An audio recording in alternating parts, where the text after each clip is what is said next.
Well, could you sleep? The Count asked the next night upon his arrival at the cage. Quite honestly, no, Wesley replied in his normal voice. I'm glad you're being honest with me.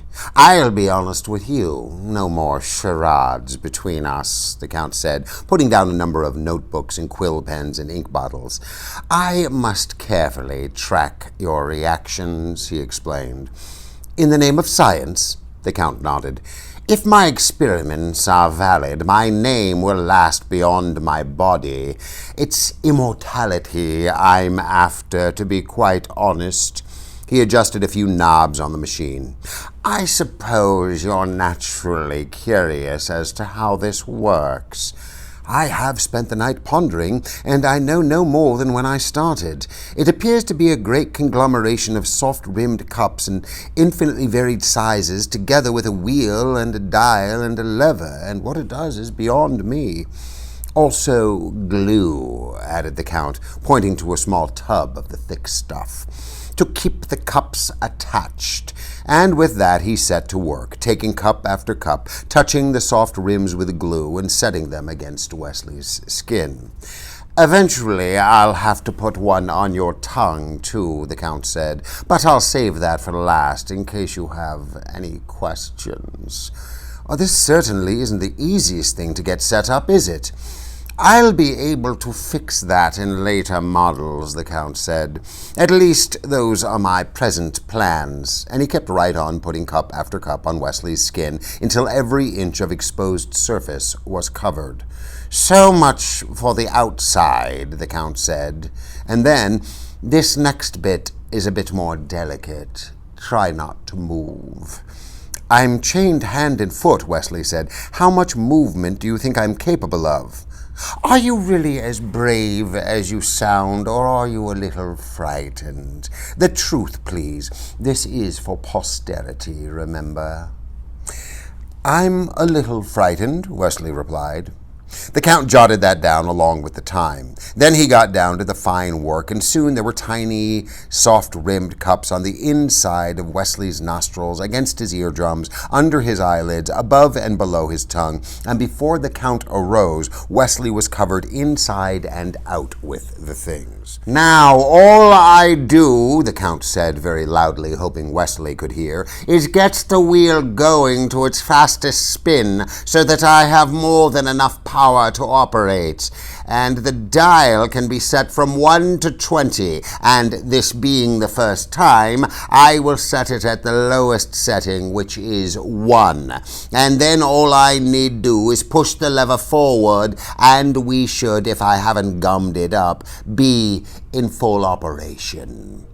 But Wesley, as the lever moved, took his brain away, and when the machine began, Wesley was stroking her autumn-colored hair and touching her skin of wintry cream, and then his world exploded, because the cups were everywhere, and before they had punished his body but left his brain, only not the machine. The machine reached everywhere. His eyes were not his to control, and his ears could not hear her gentle, loving whisper, and his brain slid away, slid far from his love into the deep vault of despair, hit hard, fell again, down through the house of agony, into the county of pain. Inside and out, Wesley's world was ripping apart, and he could do nothing but crack along with it. The Count turned off the machine then, and as he picked up his notebooks, he said, As you no doubt know, the concept of the suction pump is centuries old. Well, basically, that's all this is, except instead of water, I'm sucking life. I've just sucked away 1 year of your life. Later, I'll set the dial higher, certainly to 2 or 3, perhaps even to 5. Theoretically, 5 should be 5 times more severe than what you've just endured, so please be specific in your answers. Tell me now, honestly, how do you feel? In humiliation and suffering and frustration and anger and anguish so great it was dizzying, Wesley wept like a baby.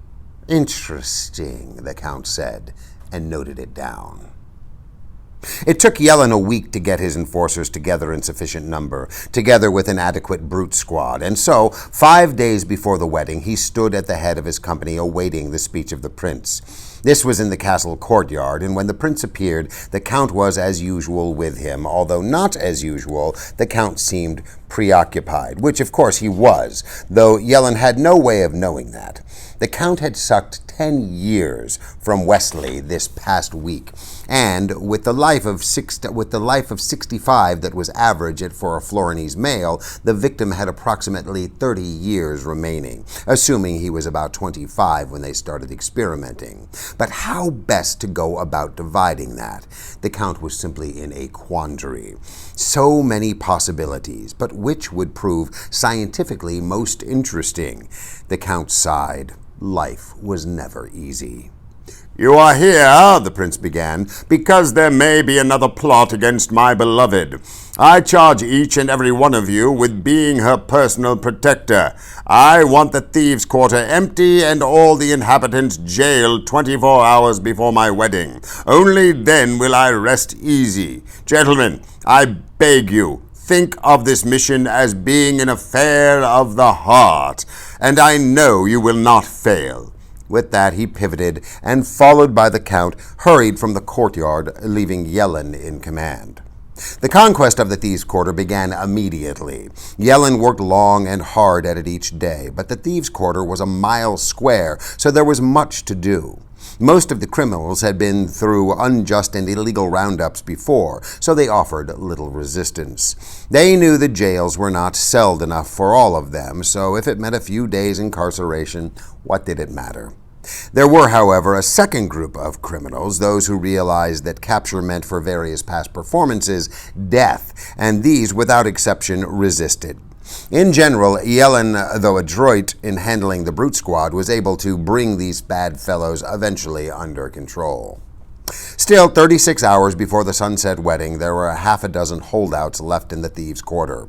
Yellen arose at dawn, and tired and confused, not one of the captured criminals seemed to come from Gilder, he gathered the best of the brute squad and led them into the thieves' quarter for what simply had to be the final foray. Yellen went immediately to Falkbridge's alehouse, first sending all save 2 brutes off on various tasks, keeping a noisy one and a quiet one for his own needs. He knocked on Falkbridge's door and waited. Falkbridge was by far the most powerful man in the thieves' quarter. He seemed almost to own half of it, and there wasn't a crime of any dimension he wasn't behind. He was always avoiding arrest, and everyone except Yellen thought Falkbridge must be bribing someone. Yellen knew he was bribing somebody, since every month, rain or shine, Falkbridge came to Yellen's house and gave him a satchel full of money. "Who?" Falkbridge called from inside the alehouse. "The chief of all enforcement in Florin City, accompanied by brutes," Yellen replied. Completeness was one of his virtues. "Oh!" Falkbridge opened the door. For a power, he was very unimposing, short and chubby. "Come in." Yellen entered, leaving the 2 brutes in the doorway. "Get ready and be quick," Yellen said. "Hey, Yellen, it's me," Falkbridge said softly. I know, Yellen said softly right back. "But please do me a favor, get ready." "Pretend I did. I'll stay in the alehouse, I promise. I got enough food. No one will ever know." "The prince is without mercy," Yellen said. "If I let you stay and I'm found out, that's it for me." "I've been paying you 20 years to stay out of jail. You're a rich man, so I don't have to go to jail.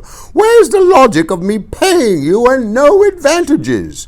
"I'll make it up to you. I'll get you the best cell in Florin City. Don't you trust me?" "How can I trust a man I paid 20 years to stay out of jail when all of a sudden, the minute a little extra pressure's on, he says, 'Go to jail'? I'm not going." "You!" Yellen signaled to the noisy one. The brute started running forward. "Put this man in the wagon immediately," Yellen said. Falkbridge was starting to explain when the noisy one clubbed him across the back. "Not so hard," yelled Yellen. The noisy one picked up Falkbridge and tried dusting his clothes. "Is he alive?" Yellen asked. "See, I didn't know you wanted him breathing in the wagon. I thought you only wanted him in the wagon breathing or not, so—" "Enough!" Yellen interrupted, and, upset, he hurried out of the alehouse while the noisy one brought Falkbridge. Is that everyone, then? Yellen asked, as various brutes were visible leaving the thieves' quarter, pulling various wagons. I think there's still the fencer with the brandy, the noisy one began. See, they tried getting him out yesterday, but... I can't be bothered with a drunk. I'm an important man. Get him out of here, and do it now, both of you. Take the wagon with you, and be quick. This quarter must be locked and deserted by sundown, or the prince will be mad at me, and I don't like it when the prince is mad at me. We're going, The noisy one replied, and he hurried off, letting the quiet one bring the wagon with Falkbridge inside. They tried getting this fencer yesterday, some of the standard enforcers, but it seems he has certain sword skills that made them wary. But I think I have a trick that will work. The quiet one hurried along behind, dragging the wagon. They rounded a corner, and from around another corner just up ahead, a kind of drunken mumbling was starting to get louder. I'm getting very bored, Vazzini, came from out of sight. 3 months is a long time to wait, especially for a passionate Spaniard. Much louder now. And I am very passionate, Vazzini, and you are nothing but a tardy Sicilian. So if you're not here in 90 more days, I'm done with you. You hear? Done. Much softer now. I didn't mean that, Vazzini. I just love my filthy stoop. Take your time. The noisy brute slowed. That kind of talk goes on all day. Ignore it and keep the wagon out of sight. The quiet one pushed the wagon almost to the corner and stopped it. Stay with the wagon, the noisy one added, and then whispered, Here comes my trick. With that, he walked alone around the corner and stared ahead at the skinny fellow, still clutching the brandy bottle on the stoop. Ho there, friend, the noisy one said. I'm not moving. Keep your ho there, said the brandy drinker. Hear me, thou, please. I've been sent by Prince Humperdinck himself, who's in need of entertainment. Tomorrow is our country's 500th anniversary, and the dozen greatest tumblers and fencers and entertainers are at this very moment competing. The finest pair will compete personally tomorrow for the new bride and groom. Now, as to why I'm here, yesterday some of my friends tried rousting you, and they said later that you resisted with some splendid sword work. So, if you would like, I, at great personal sacrifice, will rush you to the fencing contest, where, if you are as good as I am told, you might have the honor of entertaining the royal couple tomorrow. Do you think you could win such a competition? Breathing.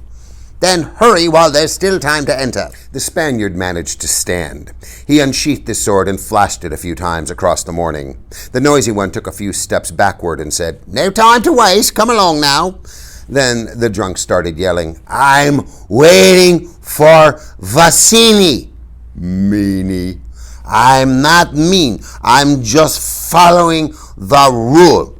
Cruel. Not cruel. Not mean. Can't you understand? And here his voice trailed off for a moment as he squinted. Then quietly he said, Fezik? From behind the noisy one, the quiet one said, Who says it? Inigo took a step from his stoop, trying desperately to make his eyes focus through the brandy. Fezik? Is that a joke you made? The quiet one said, Played. Inigo gave a cry and started staggering forward. Fezik, it's you! True. And he reached out, grabbed Inigo just before he stumbled, brought him back up to an upright position. Hold him, just like that, the noisy brute said, and he moved in quickly, right arm raised, as he had done to Falkbridge. Splat! Fezik dumped the noisy brute into the wagon beside Falkbridge, covered them both with a soil blanket, and then hurried back to Inigo, whom he'd left leaning propped against a building. It's just so good to see you, Fezik said then. Oh, it is, but... Inigo's voice was winding steadily down now. I'm too weak for surprises, were the last sounds he got out before he fainted from fatigue and brandy and no food and bad sleep and lots of other things, none of them nutritious. Fezik hoisted him up with one arm, took the wagon in the other, and hurried back to Falkbridge's house. He carried Inigo inside, placed him upstairs on Falkbridge's feather bed, and then hurried away to the entrance of the thieves' quarter, dragging the wagon behind him. He made very sure that the dirty blanket covered both the victims, and outside the entrance the brute squad held a boot count of those they have removed. The total came out right, and by 11 in the morning the great walled thieves' quarter was officially empty and padlocked. Released from active duty, Fezik followed the wall around to a quiet place and waited. He was alone. Walls were never any problem for him, not so long as his arms worked, and he quickly scaled this one and hurried back through the quiet streets to Falkbridge's house. He made some tea, carried it upstairs, force-fed Inigo. Within a few moments, Inigo was blinking under his own power. "It's just so good to see you," Fezik said then. "Oh, it is," Inigo answered. "And I'm sorry for fainting, but I have done nothing for 90 days but wait for Vazini and drink brandy, and a surprise like seeing you, well, that was just too much for me on an empty stomach. But I'm fine now." "Good," Fezik said. "Vazini is dead." "He is, huh? Dead, you say? And then he fainted again. Fezik began berating himself. "Oh, you stupid, if there's a right way and a wrong way, trust you to find the dumb way. Fool, back to the beginning was the rule." Fezik felt really idiotic then, because after months of forgetting, now that he didn't need to remember anymore, he remembered. He hurried downstairs and made some tea and brought some crackers and honey and fed Inigo again. When Inigo blinked, Fezik said, "Rest." "Thank you, my friend. No more fainting." And he closed his eyes and slept for an hour. Fezik busied himself in Falkbridge's kitchen. He really didn't know how to prepare a proper meal, but he could heat and he could cool and he could sniff the good meat from the rotted, so it wasn't too great a task to finally end up with something that once looked like roast beef and another thing that could have been a potato. The unexpected smell of hot food brought Inigo around, and he lay in bed eating every bite Fezik fed him. "I never realized I was in such terrible condition," Inigo said, chewing away. "Shh, you'll be fine now," Fezik said, cutting another piece of meat and putting it into Inigo's mouth. Inigo chewed it carefully down. "First, you appearing so suddenly, and then, on top of that, the business of Vazini. It was too much for me." "It would have been too much for anybody. Just rest." Fezik began to cut another piece of meat. "I feel such a baby, so helpless," Inigo said, taking the next bite and chewing away. "You'll be as strong as ever by sundown," Fezik promised, getting the next piece of meat ready. "The six-fingered man is named Count Rugen, and he's here right now in Florence City." "Interesting," Inigo managed this time before he fainted again. Fezik stood over the still figure. "Well, it's so good to see you," he said, "and it's been such a long time, and I've just got so much news." Inigo only lay there.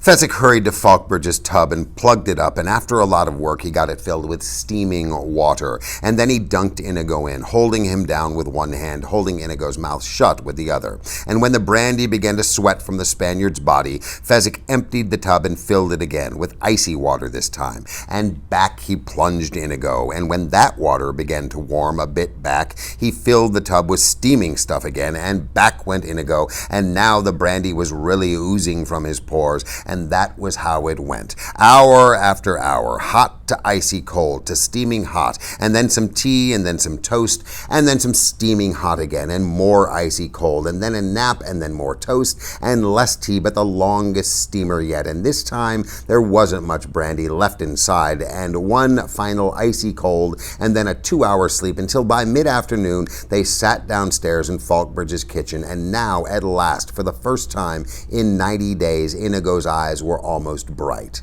His hands did shake, but not all that noticeably, and perhaps the Inigo of before the brandy would have bested this fellow now in 60 minutes of solid fencing, but not too many other masters in the world would have survived for 5.